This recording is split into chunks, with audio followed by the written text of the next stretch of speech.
Sa première force tient à son existence même. Parce que de par ses missions, elle a pour rôle de conseiller les gouvernements dans la négociation et la conclusion des accords pour l'extraction des matières premières, les industries extractives en général, les contrats d'électricité, les contrats énergétiques, les contrats commerciaux complexes, l'assistance de ces États lorsqu'ils sont impliqués dans des litiges internationaux, notamment arbitraux, et en but avec ce que l'on appelle généralement les fonds vautours. Et plus généralement, il s'agit d'assister les États par le renforcement des capacités de leurs cadres qui sont en charge de ces questions dont je viens de vous parler.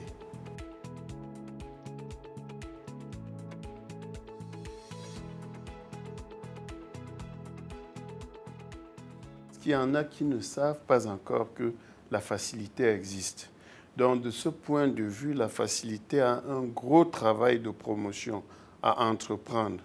Par contre, si au démarrage de ces activités, elle n'avait enregistré que 10 demandes d'assistance dans tous les domaines, c'est-à-dire que négociation ou renégociation des contrats en matière d'industrie extractive, en matière de production d'eau ou d'électricité. On est en 2010, il n'y a que 10 dossiers. En 2019, on est à 192 dossiers. Vous voyez, c'est dire qu'on a parcouru du chemin. Donc, elle suscite de plus en plus d'intérêt, la facilité.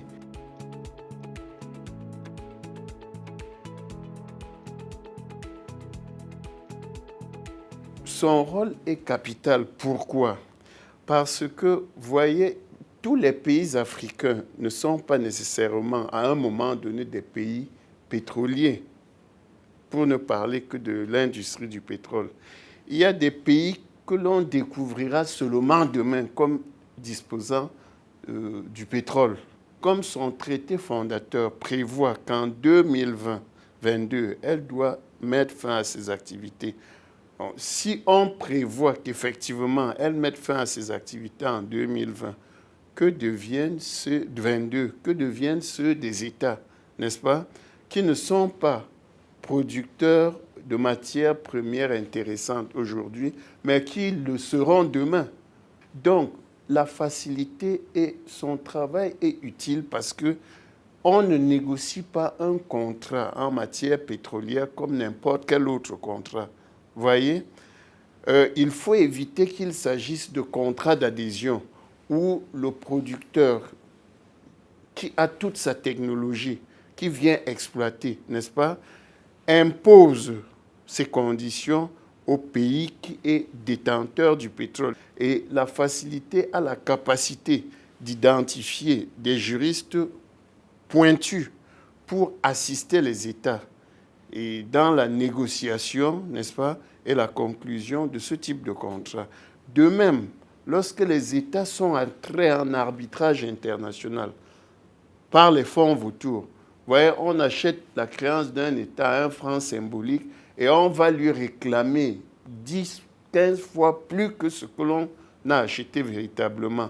Mais là aussi, il faut que les États soient assistés.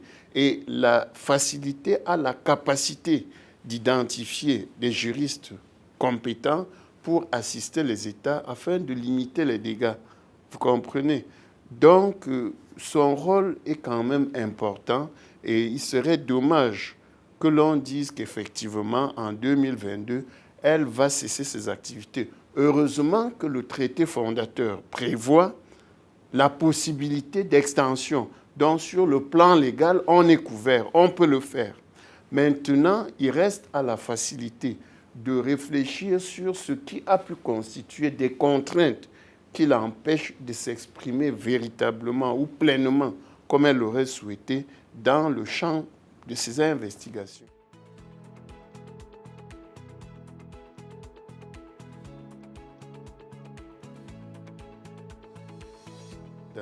La facilité par ces actions montre que la bonne application de la règle de droit est un vecteur important pour le développement.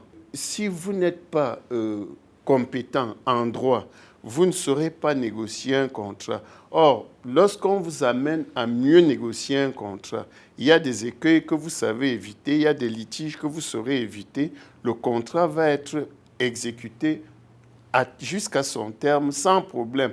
Et donc, lorsqu'un État veut exploiter du pétrole ou bien construire un barrage, voyez, ce qui l'intéresse, c'est ce que ce barrage apporte à son économie. Donc, ça contribue au développement de ce pays. Ça crée des emplois, n'est-ce pas, faisant reculer le chômage. De ce point de vue, la facilité apporte une contribution indéniable pour le développement des États.